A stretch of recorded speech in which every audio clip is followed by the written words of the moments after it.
Hi, David. Erlen, how are you? Good, how are you? Good, thank you.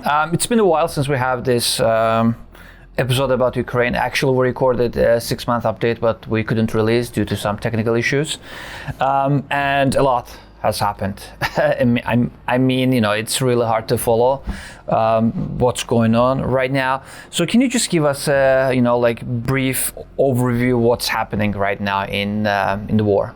Well, since we last talked, they've sort of, I think when we last spoke about this, in the Ukrainian war anyways, that the front had been fairly stable at that point. Yep. Russian offensive operations had sort of stalled out, and everyone was just sort of sitting and watching. Very slow.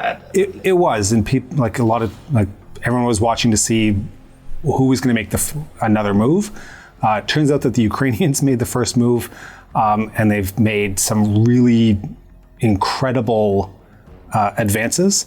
I think I've seen the description written somewhere that the Russian front line was like a piece of steel, but incredibly poor quality steel.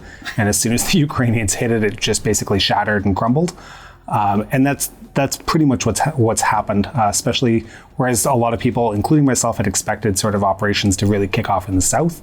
The Ukrainians surprised a lot of people and moved in the north, and really have pushed the Russians out in some areas.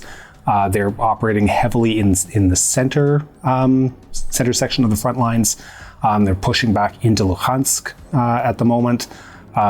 There's, as of right now, it's September 25th when we're recording this, there's operations that are happening around Liman. And there's speculation there's actually speculation that I'm seeing whether that's actually the target, or if this is sort of a diversionary feint while the Ukrainians move to sort of push further north and create what I keep wanting to refer to as a Kessel, because I've read too many German operational accounts from the Second World War, but they're looking to surround another huge section of Russian troops around that are sitting north and back of Liman. Domestically in Russia, this week, Putin announced partial mobilization. We'll get there. I think we'll talk about that in detail. Yeah. But I think the outcome of this counteroffensive from Ukraine side, I think that forced Putin hands a little bit. Yeah, the Russian army in Ukraine itself has lost access to tens of thousands of soldiers that are going to be incredibly hard pressed to replace. In addition, a lot of those soldiers that are still on the Russian side have been in combat operations for well over 200 days at this point, which by all standard accounts and all standard practice has put them well beyond any kind of type of effectiveness. Mm-hmm. There's not a lot of ability for the Russians to sort of pull their troops back off of the line to allow for rest and recuperation, which the Ukrainians have actually been managing to do, not as sort of like the cycle that an army like the US Army would be doing, but the Ukrainians have been managing to pull some of their troops back off, give some R&R before inserting them back onto frontline operations. Okay, so did you expect this counteroffensive? Because Mr. Zelensky and the Ukrainian side talk about the counteroffensive in Kherson a lot. And I haven't heard a word about the Kharkiv area, right? But at this point, it seemed like Kherson counteroffensive was kind of to, refocus the Russian troops and the attack all suddenly. And within, I think it was a week or 5 days or something like that, they captured whole area where the Russian fought for months and months for that. So did it surprise you, or this was expected that they will, they focus in one area and strike in somewhere else? I will say this, and it feels kind of nice in some ways, and it's like, sort of not bad. I was expecting the Ukrainians to go onto the offensive, and I was expecting them to be relatively successful. I'm on record in one of these earlier interviews as saying that I think the Ukrainians can take back all of their lost territory. I think that's entirely possible. I've thought that for months. Did I expect the exact way that this was going to go?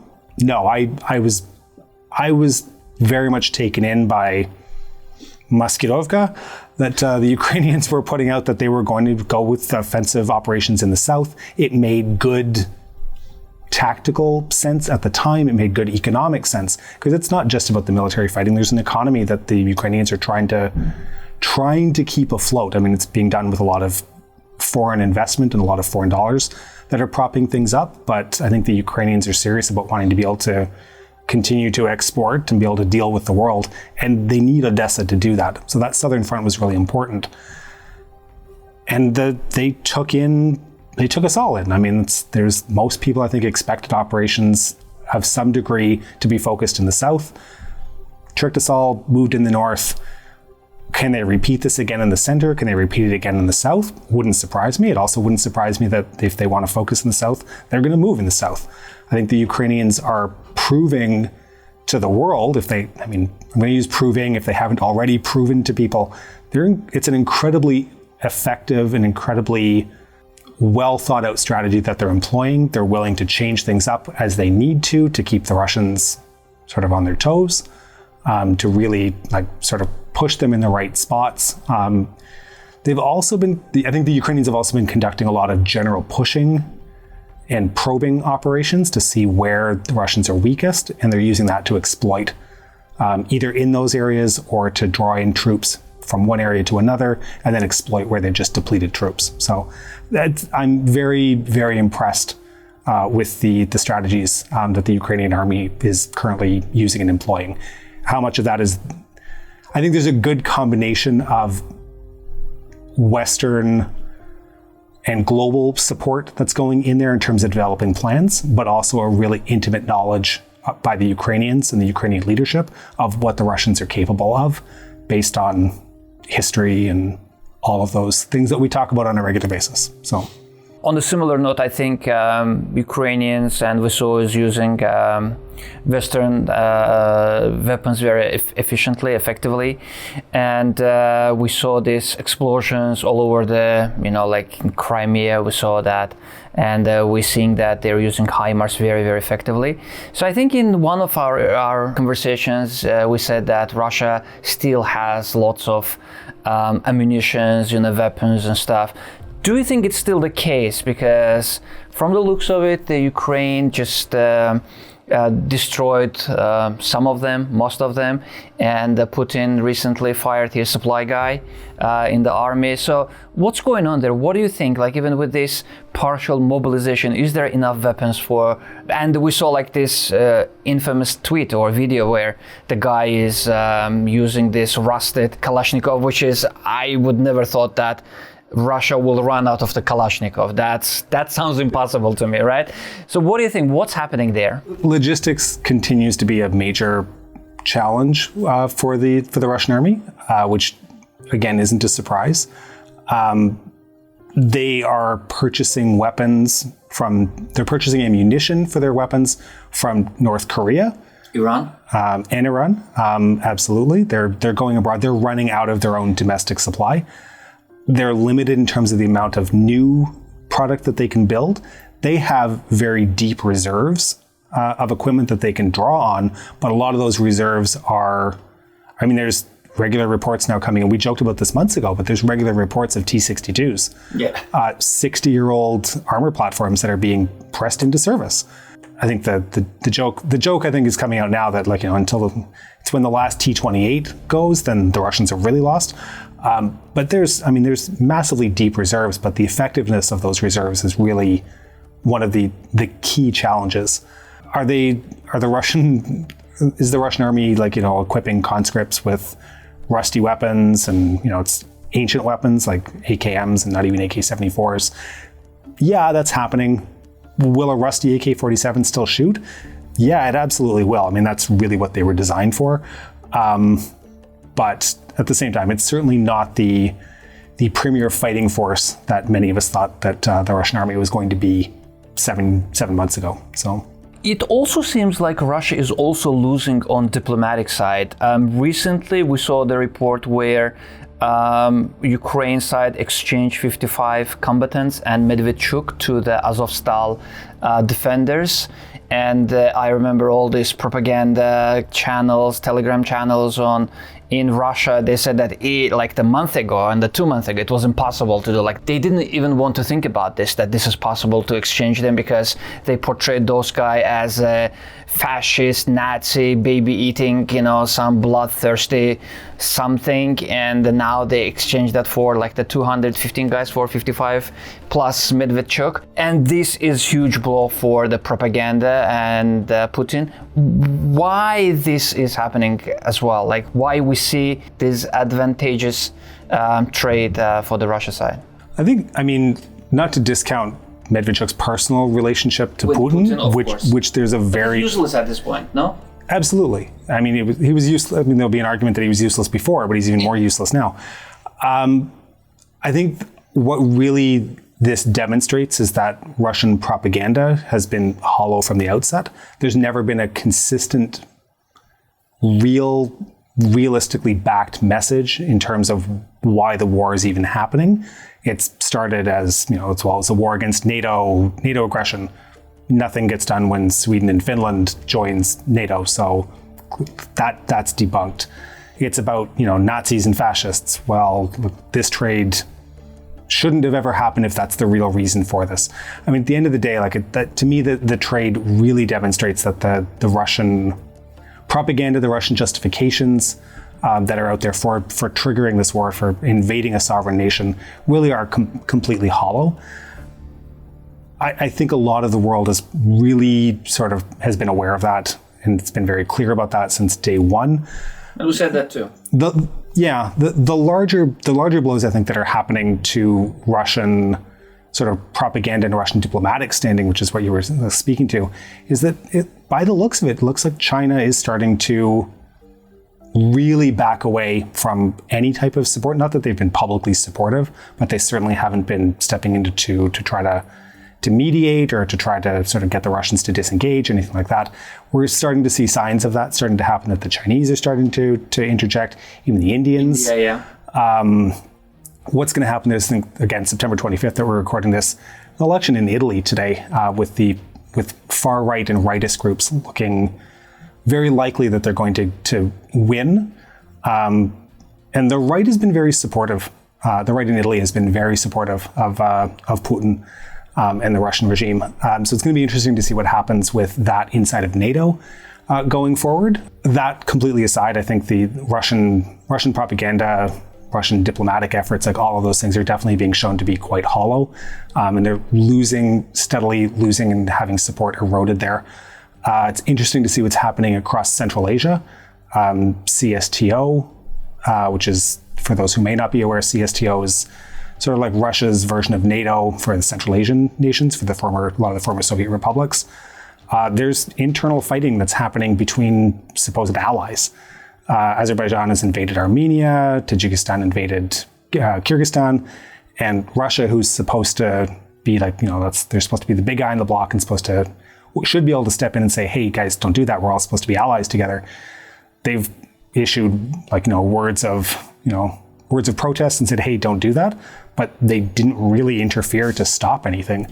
It's really quite interesting to see how that's sort of breaking down Russian authority. Russian authority and influence in the region is definitely breaking down. Whereas I think Moscow would have definitely been able to keep things in check and prevented that from happening. We're certainly not seeing that. There's ceasefires that have been put into place and for the time being seem to be holding, but certainly a sign of erosion of Russian power and influence, and even their near abroad.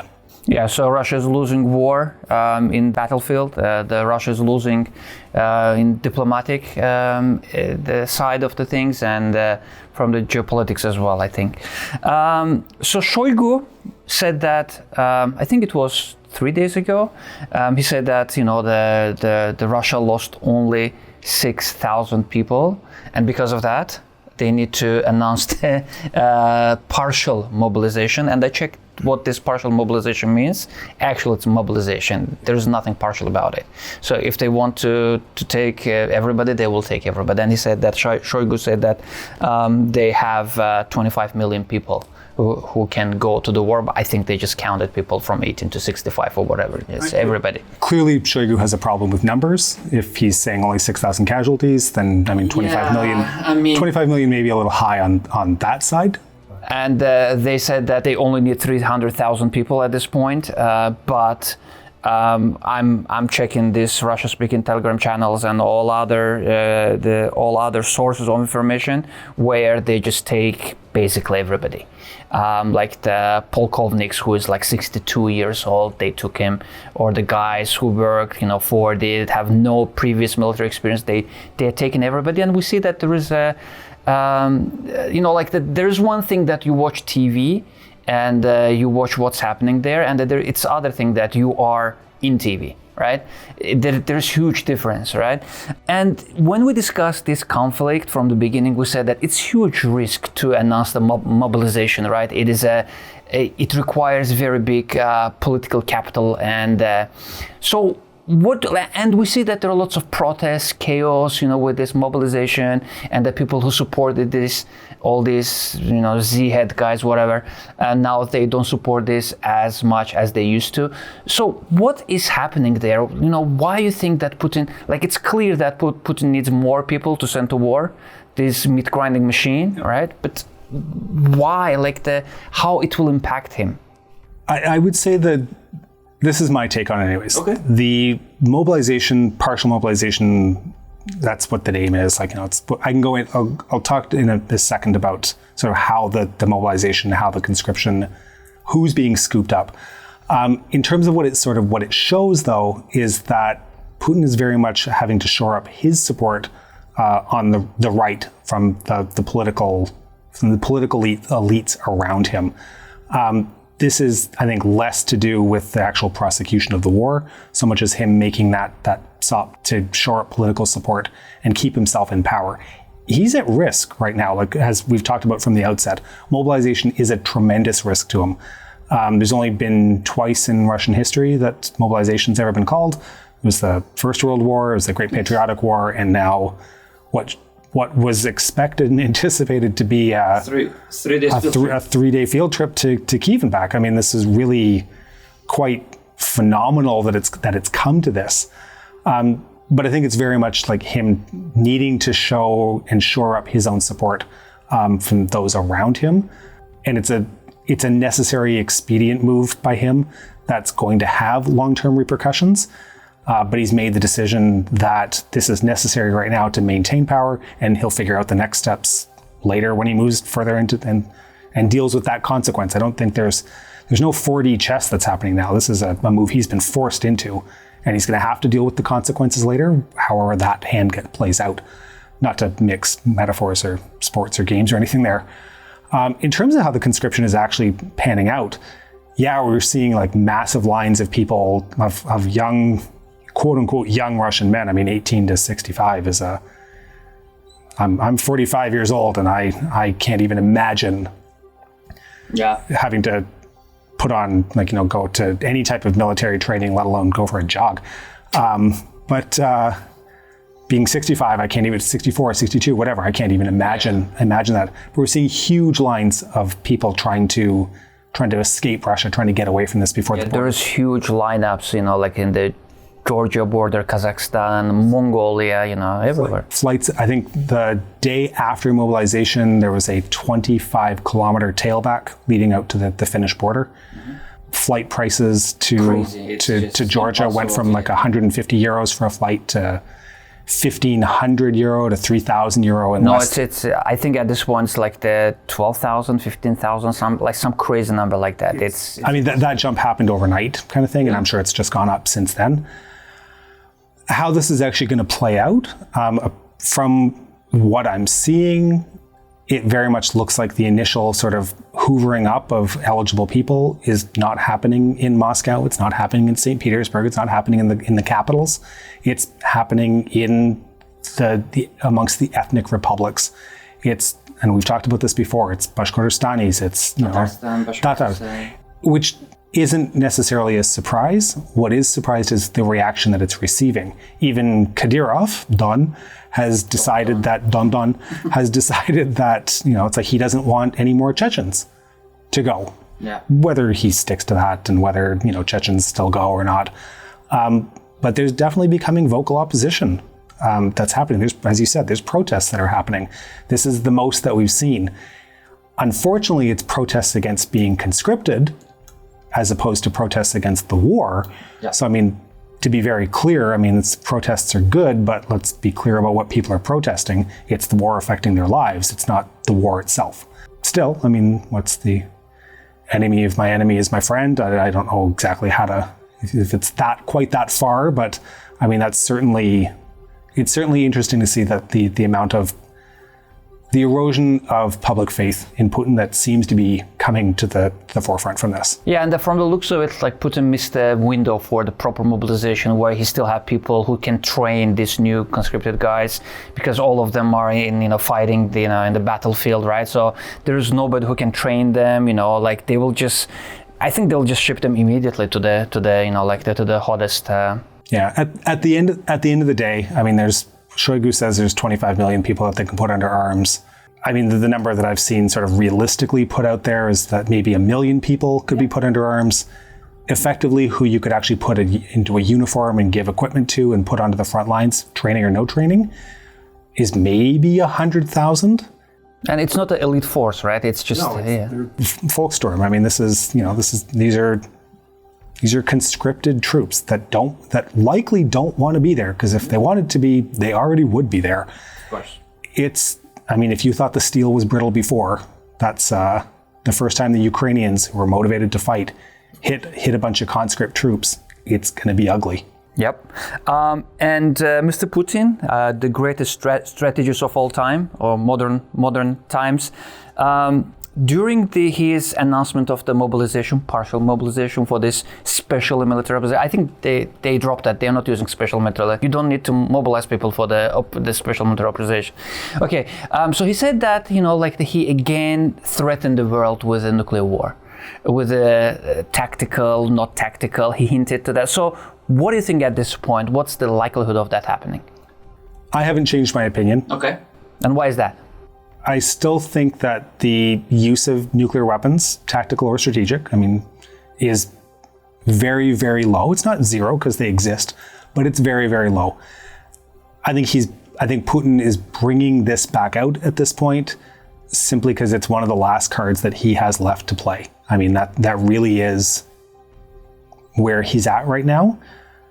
Desperate men do desperate things. The chance isn't zero. I still am of the belief that nuclear weapons will not be used because there is such a high threshold. It's a weapon that once it's used, it absolutely earns a response. It's a devastating response. What I still think is more likely is use of chemical weapons or biological weapons. I still think that the risk of that being deployed is significantly higher than nuclear weapons, simply because as opposed to the red line with nuclear weapons, it's more of a pink line with chemical and biological. Yeah, I haven't changed my opinion. I still don't think that nuclear weapons are likely to really be deployed, but the threat of them certainly is something that everyone needs to be cautious of and conscious of, but I don't think that they'll actually be used. And one last thing, I think yesterday the referendum started in the annexed areas, and Russia is trying to kind of annex those territories, kind of to join to Russia. How that will change, just strategically or in the battlefield? I'm not sure much will change necessarily on the battlefield immediately. I think 130% voter turnout with 150% approval rating for annexation. Why bother holding a vote at all when the results are... And it's anybody who tries to claim that they're free and open. Free and open elections and referenda don't happen with gun-toting, soldiers going door to door forcing people to mark off the box. That isn't how it works. But it's the veneer of legitimacy that, certainly that Russia likes to play with. It's age-old Soviet tactic. it's a well developed and well respected historical precedent to that. Once the annexation of those territories has happened, it gives more justification in Moscow's mind that it's going to need to do what it needs to do to protect Russian territory. It's no longer a special vacation operation into a neighboring country. It's Russia proper, like, the people voted, et cetera, et cetera. I don't think it's going to change the immediate prosecution of the war. It may certainly complicate things when the Ukrainian offensive really gets going again. And it's going to give propaganda talking points. The tankies are going to have a field day with it. But at the end of the day, I don't think it really changes a whole lot. Okay, so let's see. I think at this point it's like 210 days or something like that. Yeah, and from the looks of it, it's not gonna over soon. So I think we'll still be talking about this. I've said this numerous times. This doesn't end until Putin dies. Yeah. I don't normally wish for the death of anyone, but I mean, anytime that he wants to, cease being amongst the living, that would be just fine. But none of this ends really until Putin dies. Okay, so thank you for your time, and we'll be in touch. Thank you, Norman.